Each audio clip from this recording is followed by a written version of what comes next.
मेरी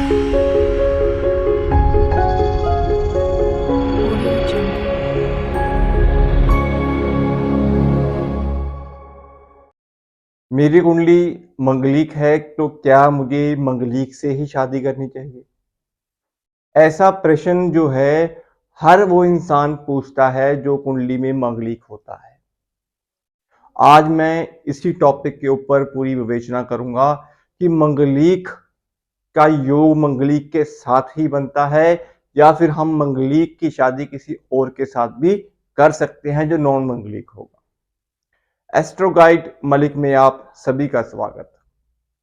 दोस्तों, जन्म कुंडली में मंगलिक की जो मिथ्या बनी हुई है, जो धारणा बनी हुई है, उसके ऊपर बात करते हैं। ये काफी मिथ्या है कि मंगलिक जो है उसकी शादी मंगलिक के साथ ही होनी चाहिए, तभी जिंदगी चलती है। दूसरी कंडीशन में मंगलिक की शादी मंगलिक के साथ इसलिए होनी चाहिए ताकि उसका हम उम्र जो है, हम सफर जो है, उसकी जिंदगी में उसकी आयु के ऊपर कोई कष्ट ना आए। तीसरी कंडीशन में होता है कि आप बेरी के साथ 7 फेरे लीजिए, मंगलिक योग कट जाता है।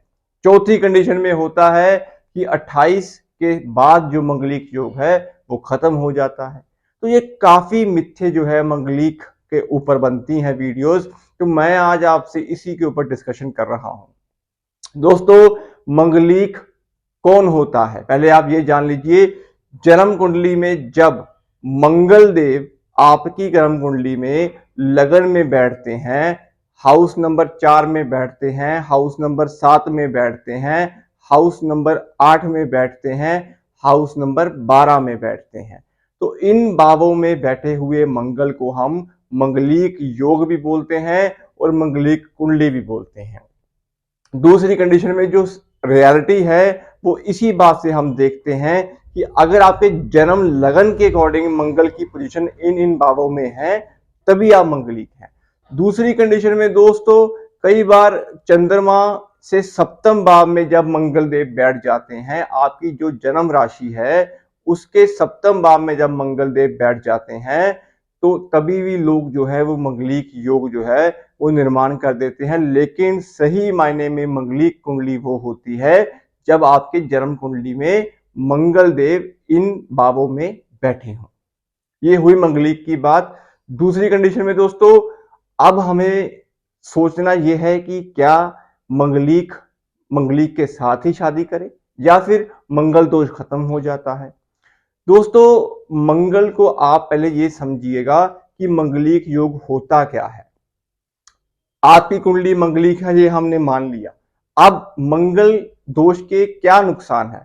दोस्तों, मंगलिक का मतलब ये होता है कि मंगल की एनर्जी, मंगल क्या है? मंगल सेनापति है, गुस्से वाला ग्रह है, ऊर्जावान ग्रह है, ज्वलनशील है, उसके अंदर अलग से एक अग्नि है, काम करने की शक्ति है, स्ट्रेंथ है, पावर है, स्टेमिना है।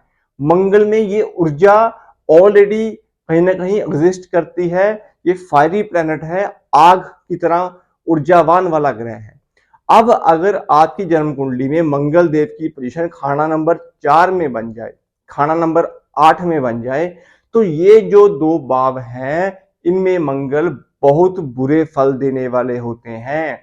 तो मेरा कहने का मतलब यह है कि अगर आपकी कुंडली मंगलिक भी है तो और मंगल आपके खाना नंबर 4 में है, खाना नंबर 8 में है, तो इन भावों में बैठे हुए मंगल के लिए आपको कुंडली जो है वो मंगलिक ही लेनी चाहिए। नहीं तो आगे जाके आपकी जिंदगी में कष्ट, दुख, ये सब परेशानी आप जो है ये फेस करेंगे, क्योंकि मंगल यहाँ पे खराब है। मंगल की ऊर्जा जो है वो नेगेटिव है, मंगल नीच भी है और खराब भी है।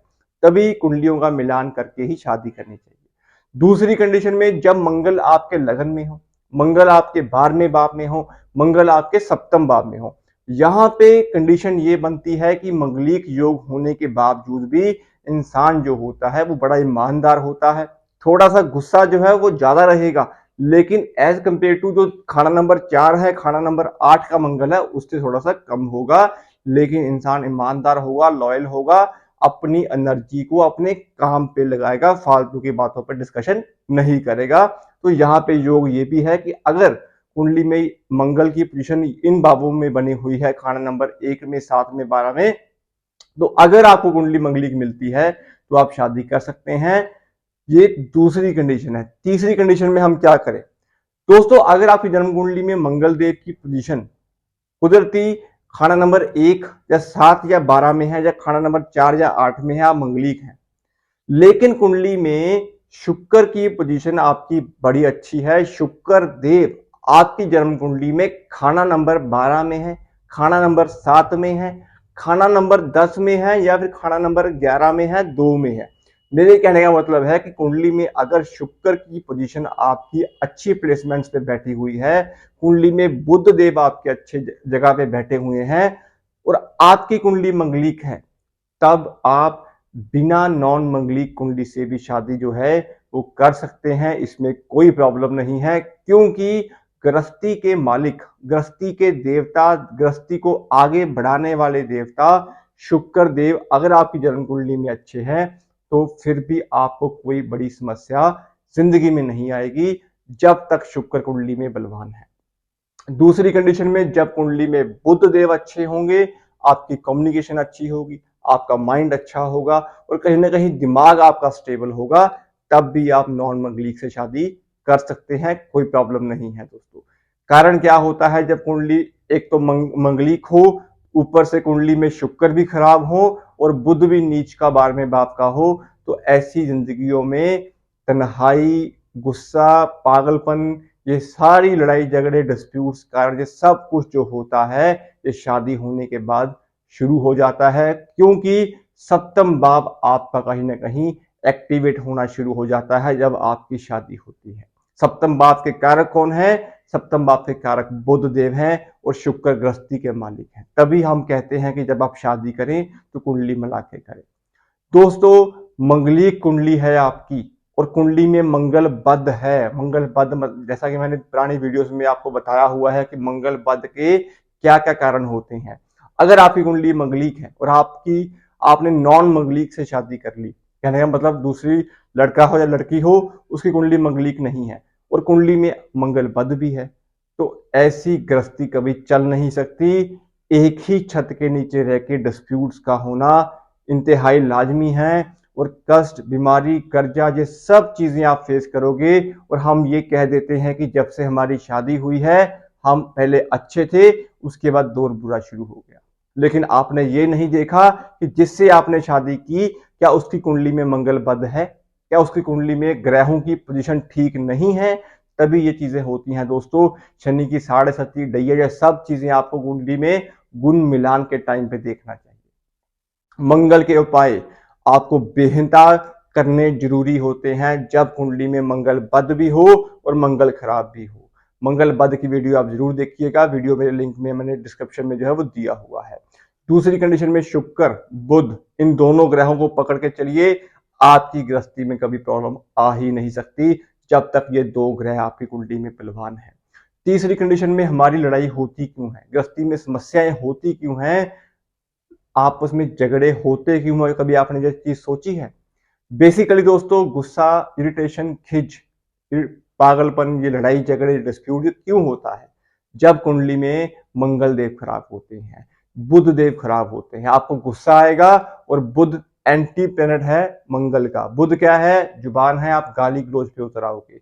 तो ये मंगल और बुध का मेल शनि बनता है, जहां पे आपके काम, सब चीजें जो है वो डिले होनी शुरू हो जाएंगी। और मंगल और बुध के मेल से राहु भी खराब होते हैं, और राहु क्या है? अचानक अड़चने, तकलीफें, परेशानियां, ये सब चीजें कहीं ना कहीं घूम फिर के फिर वही बातों पे आती हैं कि कुंडली में मंगलिक हैं आप, लेकिन बुध और शुक्र को देखना बड़ा जरूरी होता है, तभी आपकी गृहस्थी जो है वो चल सकती है।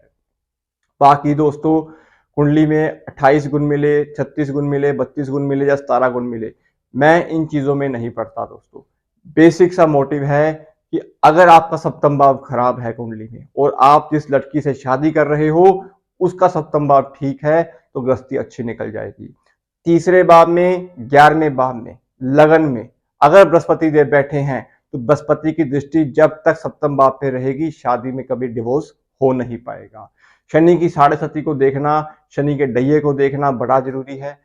उस पीरियड, उस अंतराल में शादी जो है वो अवॉइड करनी चाहिए, नहीं तो क्लेश जो है वो बढ़ जाते हैं।